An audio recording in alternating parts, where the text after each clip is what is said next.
کی نشانیاں کیا آج ظاہر ہو چکی ہیں، نیز قیامت کب قائم ہوگی؟ میرے بھائی ہمیں کیا پتہ کب قائم ہوگی؟ قیامت قائم ہونے سے پہلے دجال بھی آئے گا، حضرت عیسیٰ علیہ السلام بھی آئیں گے، حضرت مہدی بھی آئیں گے، سورج ایک دفعہ مغرب سے نکلے گا، یاجوج ماجوج ظاہر ہوں گے۔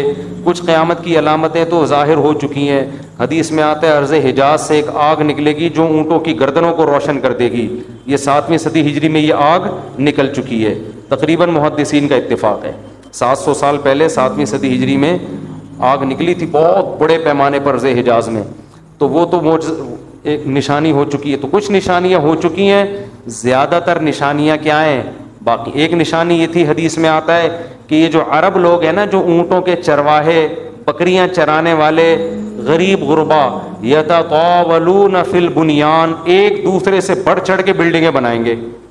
تو عرب میں جو اونٹ چرانے والے، جو ان میں جو کرپٹ لوگ ہوتے تھے، وہ تو حاجیوں کو لوٹ کے گزارا کرتے تھے، پاؤں میں چپل نہیں ہوتی تھی، حفاتن عراتن عالتن، حدیث میں آتے ہیں ننگے پاؤں ننگے سر لوگ، ننگے بدن لوگ، ایسا نوٹ چھاپیں گے، ایسا پیسہ آئے گا کہ بلڈنگوں پر بلڈنگ۔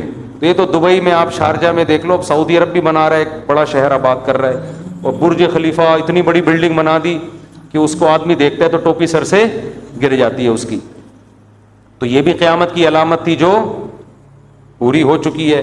تو کچھ علامتیں تو پوری ہو چکی ہیں، لیکن بڑی بڑی بہت ساری علامتیں باقی ہیں، تو جن میں ایک بڑی علامت ہے، سب سے بڑی علامت دجال کا ظہور ہے، حضرت عیسیٰ کا آنا ہے، امام مہدی کا آنا ہے، یاجوج ماجوج کا نکلنا ہے، سورج کا مغرب سے نکلنا ہے۔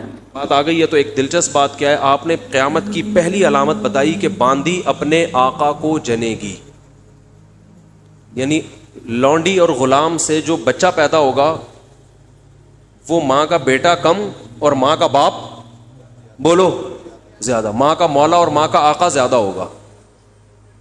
غلام کی مثال نہیں دی کیونکہ غلام مرد ہوتا ہے نا، اس پہ تصرف تھوڑا سا پھر بھی کم ہوتا ہے، یعنی وہ آپ کی ملکیت میں ہوتا ہے لیکن اس پہ کنٹرول کم ہوتا ہے کیونکہ آدمی ہے۔ جب عورت آپ کی ملکیت میں ہوتی ہے، لونڈی، اس پہ وہ تو کمزور ہے نا، اس پہ کیا ہوتا ہے آپ کا تصرف زیادہ۔ تو جو مکمل غلام اور باندی تھی وہ جب جنے گی جس نسل کو، تو ہونا تو یہ چاہیے تھا کہ جس نے جنا ہے اس کا مقام اونچا، لیکن جس کو جنے گی نا وہی اس پہ کیا کرے گا، یعنی ماں کا تو ایسا حق ہے نا، ماں کو تو ساری دنیا جانتی ہے نا کہ ماں نے کیسے گود میں پالا، کیسے جنا، اور لوگ ماں کے تانے دیتے ہیں نا۔ حضرت موسیٰ علیہ الصلاۃ والسلام نے جب حضرت ہارون کی داڑھی پکڑ کے کھینچی ہے نا، جب حضرت موسیٰ علیہ السلام کوہ طور پہ گئے تورات لینے، پیچھے بنی اسرائیل نے بچڑے کی عبادت شروع کر دی، ہارون علیہ السلام کو نگران بنا کے گئے تھے کہ ذرا ان کی حفاظت کرنا، بڑے نالائق لوگ ہیں، دائیں بائیں نہ ہو جائیں۔ تو جب واپس آئے تو دیکھا کہ وہ کیا کر رہے ہیں، بچڑے کی عبادت۔ تو حضرت موسیٰ کو سب سے پہلے غصہ کس پر آیا؟ حضرت ہارون پر، اپنے بھائی کی داڑھی پکڑ کے کھینچی کہ ما منعک اذ رأیتہم ضلوا، یہ گمراہ ہو رہے تھے، آپ نے روکا کیوں نہیں؟ تو حضرت ہارون نے کیا کہا؟ باپ کا واسطہ نہیں دیا بلکہ ماں کا، لا یبن اماں، اے میری اماں کے بیٹے، اے میری ماں کے بیٹے، کیونکہ یہ رشتہ فوراً سمجھ میں آتا ہے، ماں کا واسطہ، کیونکہ محبت کی علامت ہے نا۔ ابا جو ہے نا وہ تربیت کے لیے اللہ نے بنائے، وہ محبت زیادہ ابا سے امیدیں نہیں لگایا کریں۔ ابا کی ایک الگ ویلیو ہے، محبت بہت زیادہ کرتے ہیں ابا، لیکن وہ جتلاتے نہیں ہیں، وہ کہتے ہیں تمیز سے زیادہ لاڈ پیار دکھاؤ گے نا ابا، یہ ہو گیا تمیز سے بیٹھ وہاں جا کے آرام سے، ٹھیک ہے نا، جو بات ہے ادب تمیز۔ ماؤں کو زیادہ ادب تمیز نہیں، ماؤں کو لاڈ چاہیے ہوتے ہیں، تو اس لیے ابا محبت تو بہت کرتے ہیں لیکن وہ آسانی سے سمجھ میں نہیں آتی کیونکہ تعظیم اس پہ غالب ہوتی ہے۔ اماں کی محبت 2 منٹ میں سمجھ میں آ جاتی ہے۔ تو جب بھی واسطہ دیا جاتا ہے کس کا؟ اماں کا۔ تو حضرت ہارون بھی واسطہ کس کا دے رہے ہیں کہ بھائی ایک ہی ماں کے ہم دونوں اولاد ہیں، آپ اتنی سختی تو نہ کریں نا، ماں کا واسطہ دے رہا ہوں آپ کو، یبنا اماں، اے میری اماں کے بیٹے۔ تو ماں جو اتنا قریبی رشتہ ہے، جس کی محبت سب کو سمجھ میں آتی ہے، اس کو غلام بنا لینا تو یہ کھوپڑی میں آنے والی بات نہیں ہے۔ لیکن حدیث میں کیا آتا ہے؟ قرب قیامت میں بیٹا کیا ہوگا؟ ماں پہ حکومت کرے گا، بیٹا ماں پہ حکومت کرے گا۔ تو ہونا تو یہ چاہیے تھا کہ جو جنے، وہ جس کو آپ جن رہے ہیں وہ گویا ایک قسم کی لونڈی غلام ہو، ماتحت ہو، لیکن الٹا حساب ہو رہا ہوگا تو یہ بھی پتہ چل رہا ہے کہ ادب مارکیٹ سے کیا ہونا شروع ہو جائے گا؟ شارٹ. مطلب حدیث کا یہی ہے کہ چھوٹے جو ہے نا وہ بڑوں کی جگہ ہو جائیں گے اور بڑے. اور یہ خدا کی قسم آج اپنی آنکھوں سے میں دیکھ رہا ہوں, زیادہ تر لبرل لوگوں کے گھروں میں دیکھ رہا ہوں, دیندار گھروں میں کم. باپ اور ماں اپنے بچوں کو اسکولوں میں 15-20 ہزار روپے فیسیں دے کر بدتمیز بنا رہے ہیں باقاعدہ پیسوں کے ذریعے. یعنی اسکولوں میں پڑھا رہے ہیں, ماڈرن اسکول ہیں, اور بہت ہی ماڈرن قسم کے اسکول جن میں مذہب نہیں ہے. بچہ انگلش بہت اچھی بول لیتا ہے, اور ٹھیک ٹھاک فیسیں دے کے کیا کر رہے ہیں؟ اپنی نافرمانی پیسے دے کے سکھا رہے ہیں. آج بھی میرے پاس ایک کیس آیا, کسی کو نہیں پتا چلے گا کس کی بات ہو رہی ہے. ایک صاحب نے کہا میں نے اپنی بچی کو ایڈمیشن کروایا, میں 20 ہزار روپے فیسیں دے رہا ہوں, اور وہ چرس پی رہی ہے, وہ پتہ نہیں کتنے لڑکوں سے دوستیاں لگا رہی ہے. تعلیم کو فوکس کرنے کے چکر میں تہذیب کا بیڑا غرق کر دی.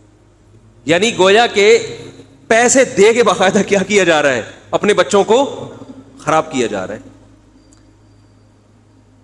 تو جنا بھی خود, احسان بھی خود کیا, اور نکلا کیا رزلٹ؟ وہی آپ پہ کیا کر رہا ہے حکومت, وہ آپ کی ایک بات ماننے کے لیے تیار نہیں ہے. تو یہ وہ دور ہے جس سے ہم گزر رہے ہیں. تو اس میں بھی ادب کی تلقین کی گئی ہے. جب کچھ اس طرح کے لوگ آتے ہیں نا میرے پاس, کہ باپ بیٹا بیٹھا ہوا ہوتا ہے اور باپ اپنے بیٹے کی شکایتیں کر رہا ہوتا ہے بڑے دھیمے لہجے میں کہ بچے کو غصہ نہ آ جائے, اور بیٹا جواب دے رہا ہوتا ہے بڑی اونچی آواز میں. یہ میں نے بہت دیکھ لیا ہے, بہت دیکھ لیا اپنی زندگی میں. اس سے مجھے فوراً وہ حدیث یاد آتی ہے کہ اس کو باپ ہونا چاہیے اور اس کو بیٹا. باپ کو یہ ڈر لگتا ہے کہ یار اب میری اولاد ہے, یار میں کوئی اونچی آواز سے وہ سخت ایک دم میٹر نہ گھوم جائے اس کا. دیکھو یہ اولاد کے نالائق ہونے کی علامت ہے کہ آپ نے اپنے باپ کو یہ اتھارٹی نہیں دی ہے کہ وہ آپ کو ڈانٹ سکے. اگر آپ کا باپ آپ کو ڈانٹتے ہوئے گھبراتا ہے نا, خدا کی قسم یہ باپ کے خراب ہونے کی دلیل نہیں ہے, یہ اولاد کے خراب ہونے کی دلیل ہے. یہ اولاد کے خراب, وہ ڈر لگتا ہے اس کو کہ یار کچھ بول دوں تو ایسا نہ ہو ناراض ہو جائے. میں نہیں کہہ رہا اولاد پہ بیجا سختیاں کریں یا خام خامے ڈانٹ ڈپٹ کرتے رہے, اس سے تو ڈپریشن کے مریض بنتے ہیں. ماں باپ ظلم بھی کرتے ہیں. اس پہ میں انشاءاللہ بیان کروں گا کہ میرا ارادہ ہے, میں نے جو سینٹ میں بل پیش ہوا نا کہ ماں باپ کو اولاد پہ ہاتھ اٹھانے کی اجازت نہیں, شوہر کو بیوی کو ڈانٹنے کی اجازت نہیں, تو یہ بالکل خلاف ہے, لیکن اس کا ناجائز فائدہ بھی اٹھایا جاتا ہے. تو ماں باپ کو بلا وجہ اولاد پہ ہاتھ اٹھانا شرعن جائز.